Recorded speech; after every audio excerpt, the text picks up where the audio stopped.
아마 그 지금 취약한 신흥국은 그 정도 좀 이렇게 좀 이슈가 되는 나라는 별로 없습니다.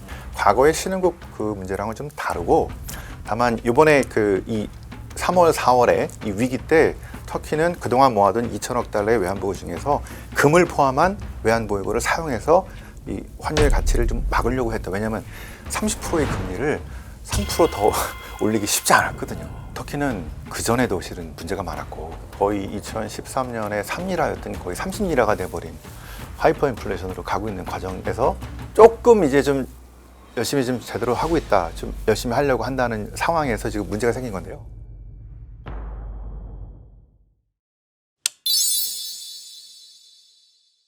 한국투자증권 신환종 고문과 함께하도록 하겠습니다. 어서 오십시오. 네, 안녕하세요. 안녕하십니까. 박사님 출연이 4년 만이시라고 들었습니다. 4년 만입니다. 왜 이렇게 오랜만에 오셨습니까? 네. 그 전에는 제가 그 4년 전에는 NH투자증권에서 FICC 리서치 센터장을 오래 했었고요. 그때 이제 한국투자증권의 운영 그룹 쪽으로 옮겨서 저희가 발행엄 또는 뭐 RP, ELDB 이런 고객 자금을 모아다가 이게 한 57조 되거든요. 예. 그리고 자산 배분을 하고, 예. 그다음에 개별 그 건에 대해서 투자 전략을 제시하고 딜도 좀 같이 검토하고 그런 일을 하다가 작년 말로 이제 그 현업에선 퇴직을 하고 현재는 한국투자증권 고문으로 이렇게 있습니다. 그러면 활동하셨던 이력만 보더라도 크레딧 쪽으로는 조예가 깊으실 것 같습니다. 네, 원래 크레딧 애널리스트를 한 20년 이상 했고, 예.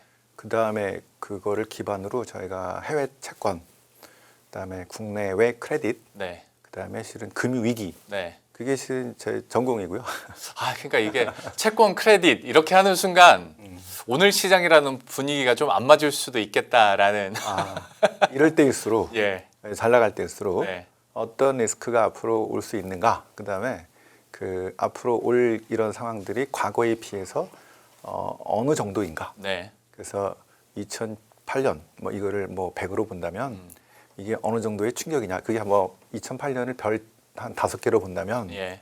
지금의 오늘 충격은 별 4개일지, 네. 3개일지, 네. 아니면 그 전에 뭐 1987년 블랙 먼데이나 아니면 그 전에 있었던 어떤 금융위기 비슷한 어떤 것들하고 비교해서 얼마일지를 잘 아는 것이 앞으로 이제 투자 성과를 높이는 데 되게 중요할 것 같다고 생각합니다. 그래서 저희가 사실 카메라 켜지기 전에 네. 하방은 우리가 체크한다. 하방은 우리가 체크한다. 함께 외치지 않습니까? 앞으로 이제 이런 이슈가 나올 때마다 예. 체크는 이제 저희가 이제 체크를 하겠다.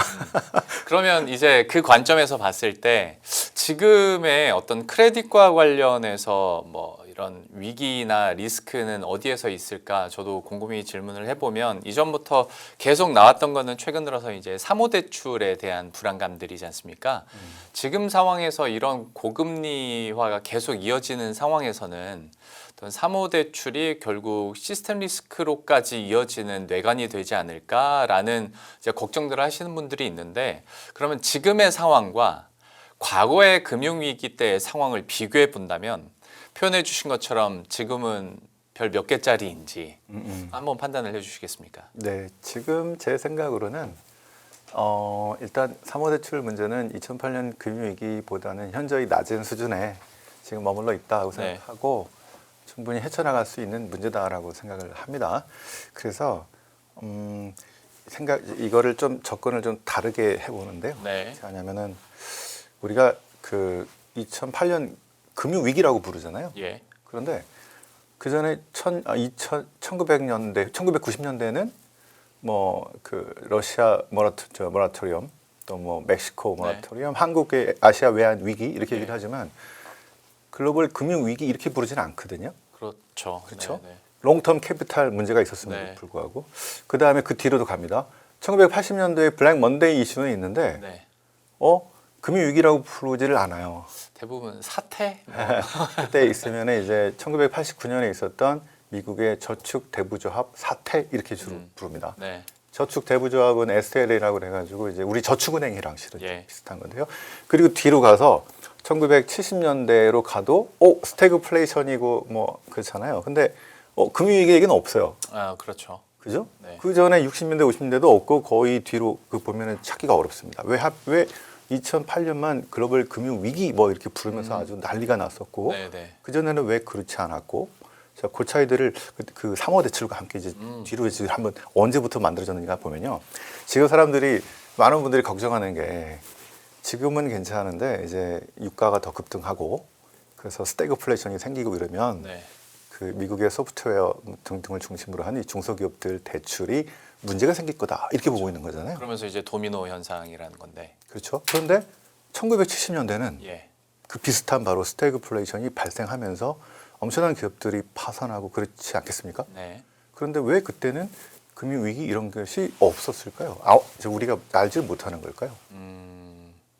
실은 그때는 뭐 금융 시스템의 차이 때문일까요? 어떻게 예. 분석해야겠습니까? 그래서 제가 여기 요 차트를 하나 갖고 왔는데요. 예. 오늘 요 차트를 보시면은 이게 어디 정도 수준인가를 알 수 있고 제가 옛날에 2008년에 그 서프라임 때 예측할 때 많이 썼던 그 표이기도 합니다. 예. 저희가 이제 예를 들어 2008년에 이 금융위기를 2008년에 이제 매일매일 뭐가 이벤트가 터지고 이게 어떻게 될까 고민을 하면서 생각을 할 때 그때 당시 많은 연구가들이 이제 하는 방식들이 한 10년, 20년만 분석을 했어요. 네. 10년, 20년 전하고만 비교를 했는데 그래서 2008년에 이 문제가 생겼을 때 부동산 가격이 급락했잖아요. 네. 가치가 떨어지면서 문제가 생겼습니다. 그래서 이게 그 20년 전에 있었던 1989년에 있는 아까 말씀드렸던 주택 대부조합 사태야. 이렇게 생각을 했습니다. 이게 미국의 상업은행 상각률이라고 하는 건데요. 네. 대선 상각률이죠. 대공황 이후로 큰 변화가 없다가 75년, 77년에 잠깐 있다가 네. 내려갔다가 이 87, 89에 아주 급등을 좀 했다가 다시 좀 내려갔다가 2008, 9년에 아주 급등을 하는 상황인 네. 거죠. 자, 그래서 실은 그때 요 SLN 사태를 비교했었는데 실제 나중에 알고 보니까 SL이 아니고 거의 대공황에 준하는 사건이었다는 것들인데요. 자, 일단 여기 89년이 아니라 70년대 요 73, 75, 77대 조금 올라왔던 대선 상각으로 한번 가보죠. 그때도 분명히 그 투자했던 기업들이 상당히 안 좋아졌고요. 예. 그 은행으로서도 상당히 부실이 많이 생겼을 겁니다. 원래 여기 그 70년 이전에 요 대선 상각이 되게 적었던 요 상태의 미국의 은행들은요. 네. 뭐라 불렀냐면은 우리가 363으로 불렀습니다. 그게 뭡니까? 369가 아니고 363입니다. 네. 예금은 3%. 네. 이게 그 상한선이 있어서 많이 예. 못 줍니다. 대출은 6%. 음. 그리고 일 끝내고 3시부터 골프 치러 간다. 이렇게 쉽게 돈 벌었어요. 예. 왜냐하면 이제 대공황 이후에 문제가 된 다음부터는 삼성전자, 현대 또는 SK 하이닉스 이런 좋은 회사들만 대출을 하는 식으로 이게 딱 쪼여져 있었고 은행은 그것만 하고 퇴근하면 되니까 그 돈을 많이 벌 수도 없고요. 공무원처럼 따박따박 들어오겠네요. 그냥 안전한 것만 하고 네. 그러니까 뭐 진짜 논하는 장사죠. 네. 그렇게 편하게 살다가 60년 후반부터 인플레가 오르기 시작합니다.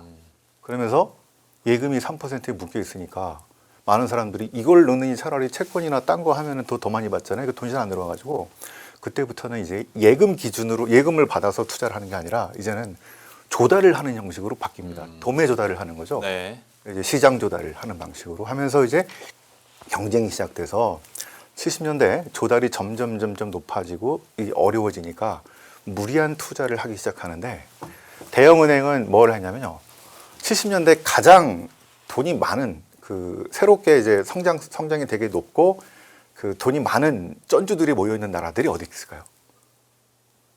당연히 미국이겠죠. 아니요, 그때는 유가 급등이니까 예. 그 지금 오펙 나라들이죠. 네. 사우디, 이 걸프 국가들 돈이 엄청 많잖아요. 예. 이들이 투자할 데가 없으니까 미국의 시티은행한테 돈을 줍니다. 그죠? 달러 예금을 하고. 그래서 이 돈을 가지고 미국에 투자할 게 별로 없으니까 이 은행들이 중남미에다 대출을 해줬죠. 브라질, 멕시코 뭐 이런 나라들. 자, 이때 이런 식으로 돈을 엄청나게 많이 받아가는데요.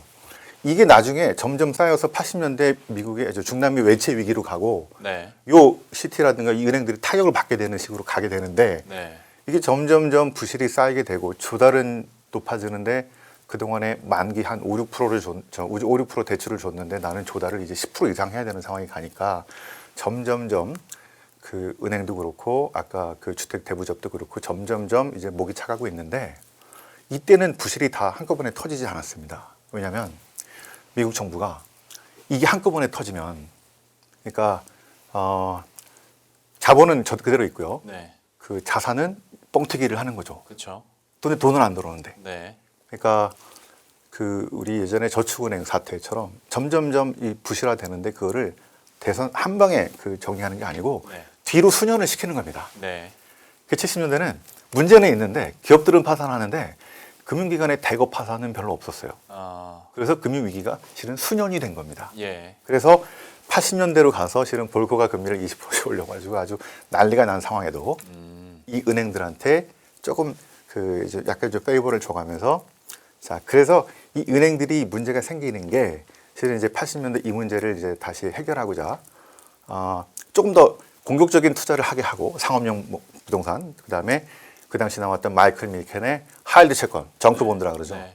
이런 거를 무리하게 투자했다가 80년 말에 한꺼번에 다 터져버린 게 이제 SLN 사태라고 할 수가 있을 것 같습니다. 바로 그래서 70년대에 분명히 문제가 있는데 그때는 지금처럼 바젤 3, 바젤 2 뭐 이런 것도 없었고요. 이게 만들어진 게 지금 그래서 80년대입니다. 네.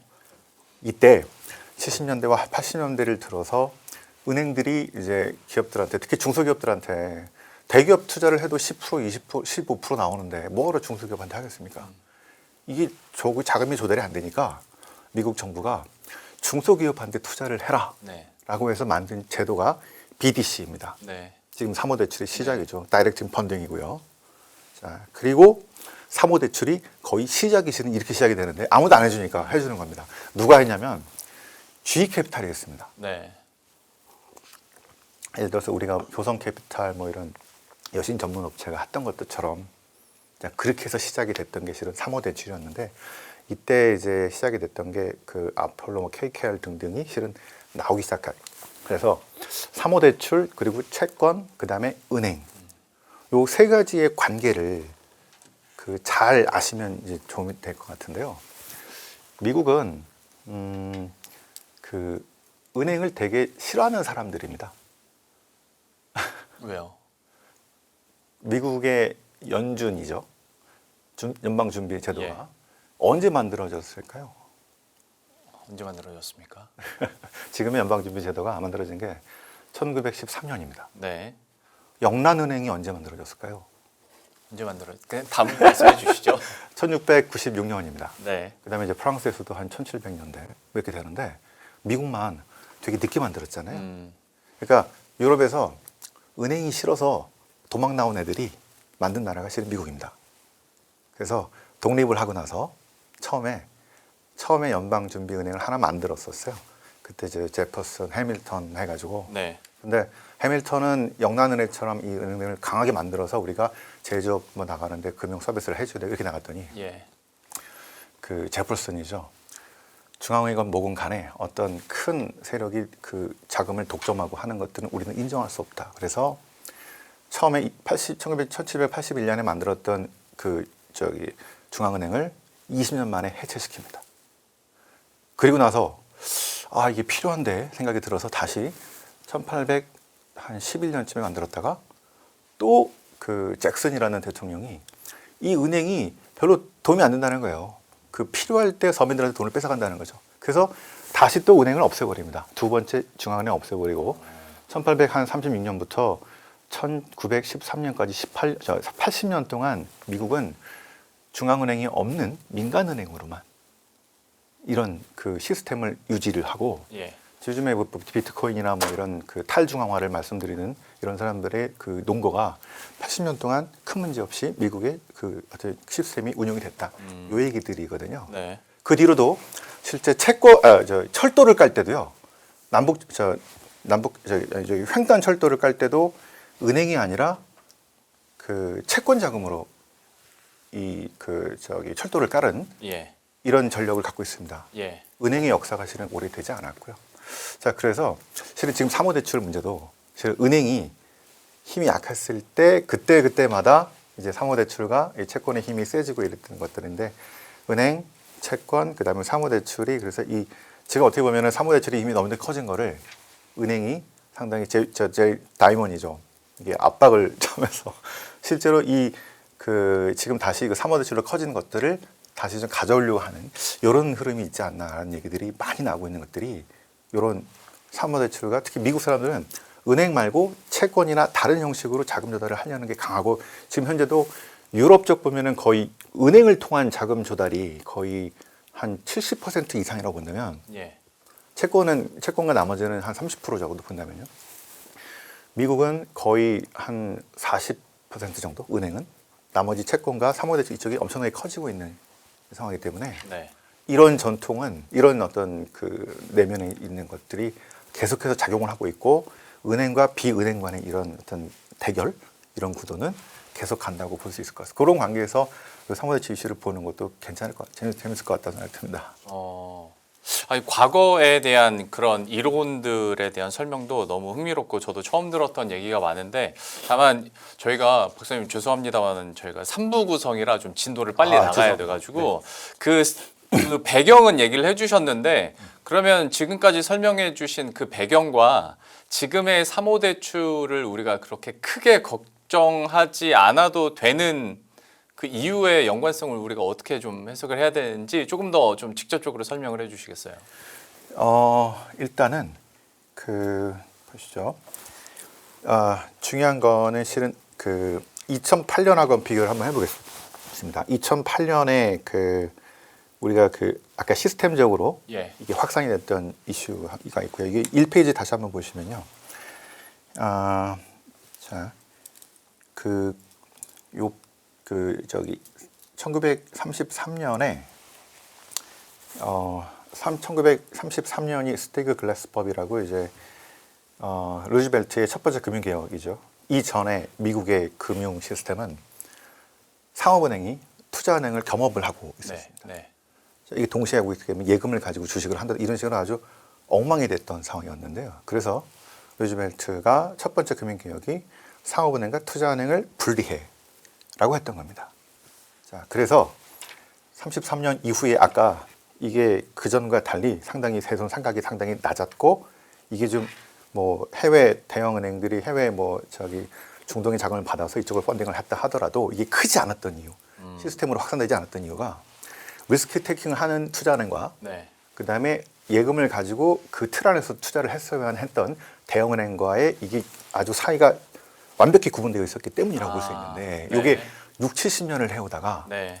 클링턴 때 시티은행이 트래블러스라는 IB를 합병을 하게 되면서 야 이거 60년 된 법안 때문에 우리가 진도를 못 나간다. 돈 더 벌 수 있는데 신자유주의 시대였잖아요. 네. 요거를 좀 없애달라. 지금은 CDO, CDS 여러 가지 파생 상품으로 리스크가 다 해지 가능하다. 이렇게 얘기를 했어요. 네. 그래서 요거를 허용해 주는 게 그램리치 블라이 법.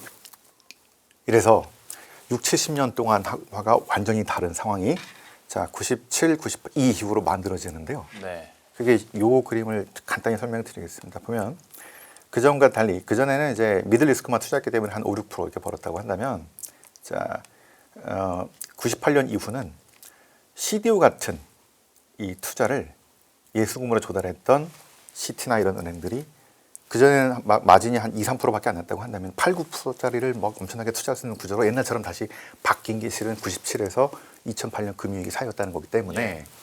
많은 사람들이 놓쳤던 게 이게 매크로 이슈만이 아니고 실은 이 뱅킹의 구조가 네. 31년 전에 아니 1931년 전에 이게 뒤섞여 가지고 예. 금융 시스템이 이게 얽혀버린 겸업이 허용되면서 얽혀버린 그 상황이 됐기 때문에 어떻게 되냐면 시티라는 상업은행이 예전 같으면 절대 못하는 CDO를 갖고 있었는데 이 재고가 4천억 달러가 있는데요. 네. 우리 돈은 한 500조 이상 되겠죠. 어느 날 갑자기 이 4천억 달러가 막투마켓으로 모든 투자가들이 다 이거 이상하다고 던져버려서 네. 한 며칠 사이에 갑자기 1,000억 달러로 4분의 3이 날아가는 겁니다. 네. 요게 금융위기입니다. 예. 이러니까 대형 상업은행이 시티라는 은행이 갑자기 4분의 3이 날아가 버려서 가치를 못 받으니까 투자를 서로 이제 RP 거래를 하는데 투자를 못 하는 것들이죠. 예. 자, 이런 상황이 발생을 한 것이 매크로의 급락과 함께 금융 시스템이 아주 심각하게 얽혀 있어가지고 특히 바생으로 얽혀 있다는 얘기를 드리죠. 자, 그래서 그 다음에 어떻게 나오냐면은 볼커가 나타나서 예수금으로 조달한 상업은행은 다시 안전한 것만 하고 도드 프랑크법이죠. 그 무리한 투자를 위험한 투자를 하려고 하는 쪽은 회사를 완전 구분시키는 방식으로 다시 옛날로 돌아간 거죠. 네. 제가 그래서 아까 지금은 실은 사모 대출이나 이쪽에서 어느 정도 부실이 생겨서 상각을 뭐 한 좀 우리가 많이 한다 하더라도 이게 뱅킹의 어떤 심각한 문제를 건드려서 시스템으로 확장되기가 실은 쉽지 않은 상황이라는 것을 말씀을 드리려고 했던 것들이고요. 그리고 이제 두 번째로는 뱅킹 자체도 실은 많이 달라졌습니다. 네. 왜냐하면 이제 사모 대출과 아까 은행과 채권 시장이라고 했는데 지난번에는 채권 시장에서 문제가 생겨서 이게 은행이 같이 겸업을 허용해서 갖고 있다가 재고가 터져가지고 상업은행이 파산할 뻔한 아주 초유의 사태가 발생한 건데 지금은 이 연결고리가 그렇게 강하지 않습니다. 사모대출에 문제가 생긴다 하더라도 뱅킹은 예를 들어 JP모건과 뭐 CT나 BOA 등등은 나쁘지 않습니다. 그래서 이거를 우리가 그 글로벌 금융위기라든가 이런 식으로 보기는 뭐하고 그보다는 그 전에 이제 하이힐드 펀드 같은 것들도 네. 아까 80년대 이제 뭐 마이클 미켄이 만들어서 뭐 열심히 하다가 89년쯤에 이제 SLN 사태가 생기고 해가지고 갑자기 문제가 생기면서 아주 엄청난 파장을 낸 적이 있습니다. 부실화돼서. 그런데 그 뒤로 다시 문제를 보완해가지고 90년대부터 지금은 우리가 많이 투자를 하는 여러 자산 중에 하나로 인정을 받고 이렇게 하지 않습니까? 사모대출도 우리가 지금 익숙하지 않아서 그렇지 아까 80년에 미국이 만들었던 BDC라는 제도를 우리 정부가 지금 우리의 성장을 그 중소기업의 성장을 위해서 만들려고 하는 거거든요. 예. 우리도 이쪽에 투자를 많이 할 거고 그리고 조금 그 부실을 좀 정리한 다음부터는 조금 더 그 보완을 해서 투자를 할 곳이기 때문에 한 1989년 정도의 하이힐드 정도의 어떤 상황 또는 2001년에 IT 버블 때 IT 쪽에 부담 많이 났을 때 그때 하이힐드 채권 그런 정도 상황으로 보면 어떨까 이런 생각을 갖고 있습니다. 저 이거 사모대출 쪽으로는 한번 내용을 마무리 짓고 다음으로 좀 넘어갔으면 좋겠는데 이것만 짧게 좀 얘기를 해주세요. 여전히 그 사모대출 관련해서 얘기나 불안감이 계속 나오는 게 앞에서도 CDO 얘기를 해주셨지만 글로벌 금융위기 때도 이 상품의 어느샌가 보니까 구조도 모르겠고 어디가 밑바닥인지 도저히 가늠조차 못하다 보니까 이제 금융 리스크, 시스템 리스크까지 빠져버린 거고 네. 지금은 뭐 상업은행과 그리고 은행의 역할을 하는 쪽이 이렇게 구분이 확실하게 돼 있다지만 또 사모대출의 특성상 이게 자금의 흐름이 불확실하고 우리가 공개적으로 알 수도 없을 뿐더러 환매가 만약에 중단됐을 때 그 폐쇄성들을 감당할 수 있을 것인가? 혹시 이게 하나의 트리거가 되지 않을까라는 걱정들을 하시는 거거든요. 이 걱정은 그러면 좀 너무 같다고 너무 간 걱정일까요? 왜냐하면 아까 그 2008년 금융위기 때는 마크 투 마켓이라고 네. 시장에서 평가를 받기 때문에 이게 원래 적정 가치가 한 70인데도 불구하고 모두가 다 던져버리면 30으로 떨어질 수 있는 겁니다. 네, 네. 그래서 아까 4천억 달러가 1,000억 달러가 된 그 비상 상황이 발생한 건데요. 예. 근데 이 우리가 지금 다루는 사모대출은 퍼블릭의 영역이 아니고 프라이빗한 영역입니다. 원래부터 프라이빗이기 때문에 그렇죠. 네. 그 유동성에 대한 그 비유동성에 대한 프리미엄을 얻는 거고 리그 자체가 다릅니다. 참가하는 사람들이 연기금이나 뭐 운용사라든가 아니면 일반인들이나 이게 거래가 되는 것이 아니기 때문에 네. 그래서 지금 글로 들어가려고 하는 자금들 이미 들어가 있는 자금들이 충분히 갖고 있는 돈들이 있겠고 이제 환매를 하는데 문제가 되면서 삐걱삐걱 될 수는 있습니다. 네. 먼저 나가려고 하는 것들이 있겠고요. 그런 조처가 아마도 그 소프트웨어 산업이 어떻게 될 건지 그다음에 이제 스태그플레이션이나 이런 것들이 얼마나 영향을 미칠 해서 나올 수는 있는데 그럼에도 불구하고 이 시장은 이미 만기가 내년 후년 그 다음에 이렇게 착착 진행이 돼 있고 내가 투자를 했지만 나는 여기에서 대해서 돈을 활수할 수 있는 권리를 5% 정도 네. 밖에 되지 않습니다. 그래서 유동성의 문제 아까 급격하게 빠진 그 퍼블릭 시장에서는 거래가 막 되기 때문에 실시간으로 주식이나 채권이나 뭐 이런 것들 근데 이거는 그 퍼블릭이 아니라 프라이빗의 영역이기 때문에 네, 네. 그런 리스크는 확실히 다르다라고 할 수 있겠고요. 그래서 그 루트나 어떻게 거래되는 것들이 그것들을 다 모르는 게 실은 당연합니다. 하지만 그 아까 그래서 2008년하고 자꾸 비교를 해보라고 했던 것들이 그때는 막투마켓으로 인한 어떤 유동성이 사라지면서 갖게 되는 두려움들. 예. 여기는 완전 다른 시장. 그리고 이미 돈도 들어가 있고 만기는 정해져 있고 그리고 만약에 그 이 자산이 문제가 생겼다고 했을 때 자산을 갖고 있는 본인들이 주로 연기금과 그 보험사와 이렇게 됩니다. 어떻게 보면 우리가 투자했던 국민연금 또는 뭐 KIC 또는 보험사 이쪽의 자산이 충격을 받을 수는 있지만 예. 전체 자산에서 일부에 해당이 됩니다. 자산 배분을 해놨기 때문에. 그래서 지금 정도의 비중이라고 한다면 이게 일부가 문제가 생겨서 뭐 내후년, 내년 뭐 이렇게 좀 부실이 되는 게 하더라도 그거에 따른 영향은 그렇게 크다고 볼 수는 없을 것 같습니다. 알겠습니다. 지금 최근 한 몇 개월 사이에 그래도 스멀스멀 나왔었던 이슈에 대해서는 박사님께서 잘 정리를 해주셨고 유가와 금리 쪽으로도 잠깐 넘어가 보도록 하겠습니다. 물론 이란 전쟁도 이란 전쟁이지만 이러다 보니까 유가가 급등을 했고 장기국채 금리는 계속 고공행진을 하고 있습니다.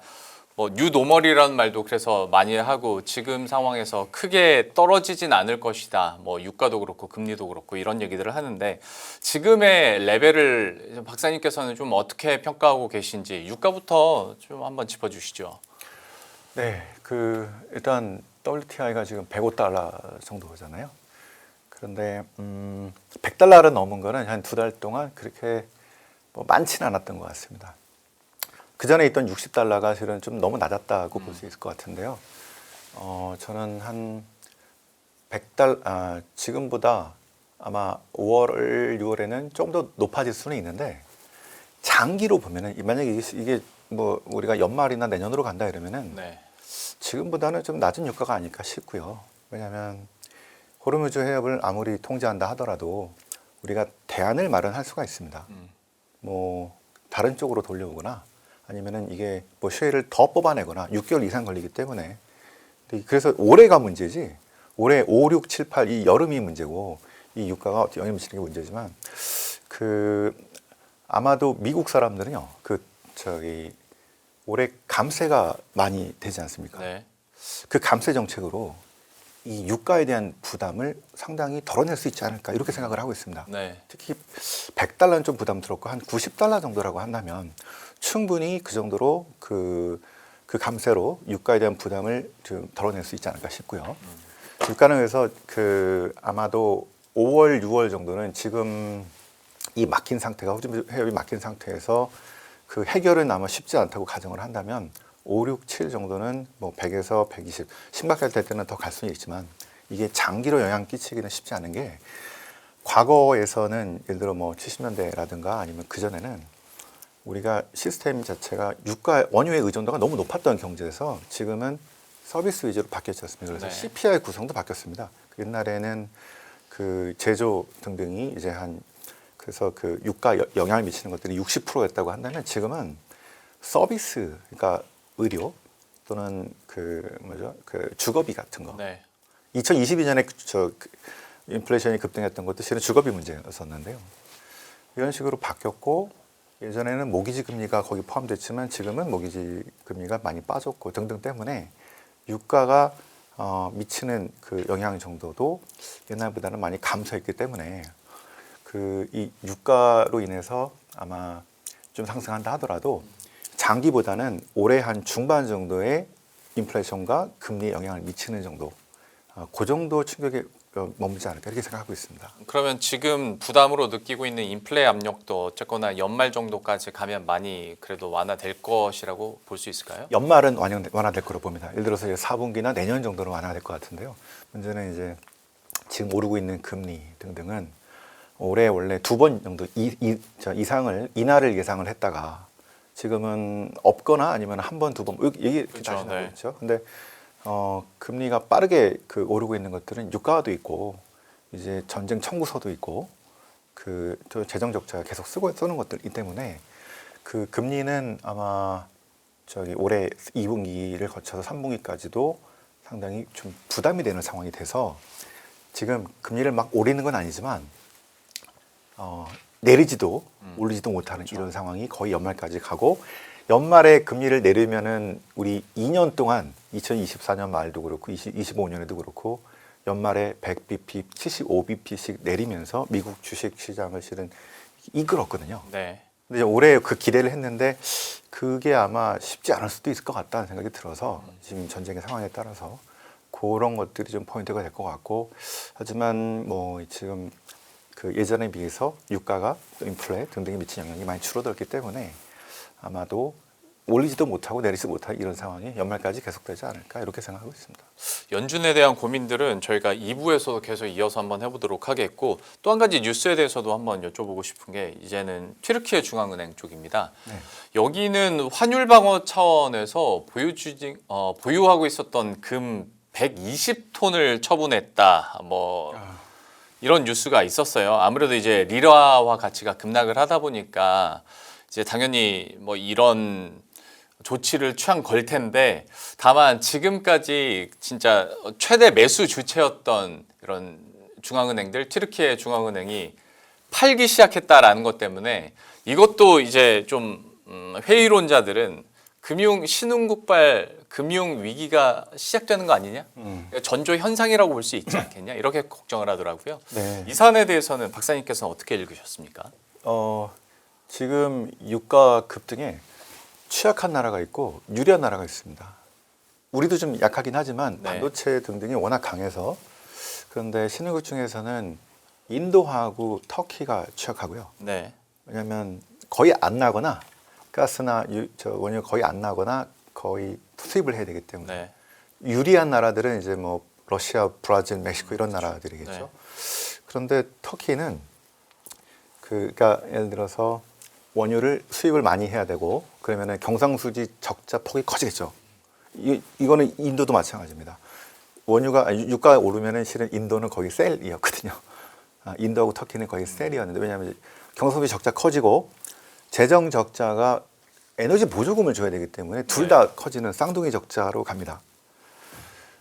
터키는 그 전에도 실은 문제가 많았고 거의 2013년에 3리라였더니 거의 30리라가 돼버린 하이퍼 인플레이션으로 가고 있는 과정에서 해서 조금 이제 좀 열심히 좀 제대로 하고 있다, 좀 열심히 하려고 한다는 상황에서 지금 문제가 생긴 건데요. 제가 여기 11페이지에 갖고 왔는 요거는 현재 금과 외환보유고를 얼마나 갖고 있느냐는 건데 실제 문제가 많이 났었던 몇 년 전에 비해서 터키의 상황은 좀 나아진 편입니다.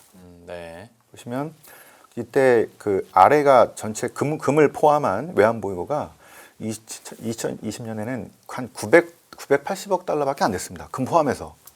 지금은 거의 2천억 넘어갔다가 이번에 한 500억 써가지고 1640억으로 그나마 많이 좋아진 거라고 볼 수 있습니다. 자, 근데 이미 10년 동안에 계속 인플레이션을 리라화 가치가 엄청나게 약화된 상황을 이미 겪었기 때문에 네. 아시다시피 그 에르도안이 금리는 낮은 것이 좋은 것이야 이러면서 실제적인 독재 권력을 유지하면서 서방과의 적을 짓고 지정학적인 갈등도 피는 데다가 통화가 그 중앙은행에서 돈을 좀 더 없어지고 신뢰도 없어지고 이런 식으로 하다 보니까 10년 동안 계속 밀렸다가 이제서 30%의 인플레이션을 좀 잡으려고 했는데 이때 지금 갑자기 유가가 급등해가지고 단기 대응을 한 거라고 볼 수 있겠고요. 아마 그 지금 취약한 신흥국은 지금 터키 정도의 신흥국 사이즈 중에서 터키 정도 좀 이렇게 좀 이슈가 되는 나라는 별로 없습니다. 인도나 등등을 우리가 위험하다고 할 수는 없겠고요. 네. 그다음에 유가로 혜택을 보는 브라질 등등은 나쁘다고 할 수는 없기 때문에 그래서 과거의 신흥국 그 문제랑은 좀 다르고 다만 이번에 그 이 3월, 4월에 이 위기 때 터키는 그동안 모아둔 2천억 달러의 외환보유 중에서 금을 포함한 외환보유고를 사용해서 이 환율의 가치를 좀 막으려고 했다. 왜냐하면 30%의 금리를 3% 더 올리기 쉽지 않았거든요. 그래서 그보다는 이런 것들을 택해서 지금 좀 개선해서 가는 과정이다라고 보시면 좋을 것 같습니다. 그러면 지금으로서는 일부 국가들 그러니까 국제유가 급등에 따라서 취약한 일부 국가들이 고육지책으로 지금 벌이고 있긴 한데 이거 자체가 이제 또 리스크로 확대될 정도는 아니다. 그렇지 않습니다. 제가 네. 지금 위험했으면 2020년에 외환보유가 900억 정도일 때 네. 그때가 더 위험했고요. 지금은 2천억에서 500억 썼고 또 지금처럼 안정을 찾으면 또 이제 그 확보를 하니까 아마 터키는 여기서 이제 계속 우상향으로 외환보유고를 한 2천억 정도 늘려가는 방식으로 가되 달러보다는 금을 더 선호할 거기 때문에 저는 금이 매도라기보다는 네. 다시 또 금을 살 것 같습니다. 아, 결국 진정이 금은 되면 계속 저 러시아나 터키나 뭐 이런 나라들은 금을 계속 살 수밖에 없다. 이렇게 판단하고 있습니다. 알겠습니다. 참 제 지금 그 롤상 이제 뭐 긍정적으로 보시거나 크게 리스키하게 보지 않으면 저는 반대로 계속 이런 위기 있지 않습니까? 이런 걱정이 있지 않습니까? 이렇게 반대로 여쭤볼 수밖에 없는 점을 좀 이해를 해주시고 네. 튀르키예 건까지는 이렇게 정리를 해봤고요. 환율도 잠깐 한번 짚어보고 마치겠습니다. 지금의 상황에서 이 환율은 지금의 레벨은 우리 산업에 얼마만큼의 영향을 줄 것인가에 대한 고민들이 있습니다. 이제 이 환율대에서 적응해 나가야 되는 세상인가 싶기도 하고요. 좀 원달러 환율 그리고 외환 시장의 전반의 흐름은 어떻게 보십니까? 저는 지금 외환 시장이 지금 1,477 얼마 끊는지 모르겠는데 1,472원. 네. 정도. 그래서 당분간은 그 소폭 다시 1,500 트라이를 할 수 있을 거라고 보고 있겠고요. 초반대로. 네. 네. 트라이를 하되 여름까지는 다시 그 강세로 가는 이런 흐름을 한 1,400 중반에서 초반 정도까지도 내려가 볼 수 있다고 생각합니다. 네. 그런데 올해 말이나 내년에는 다시 원화가 약세로 갈 것 같아요. 다시 이제 1,500 이후를 트라이하는 방식으로 갈 것 같은데 왜냐하면 우리가 오늘 그 6,700, 6,000 거의 900이죠. 네, 예. 찍었잖아요.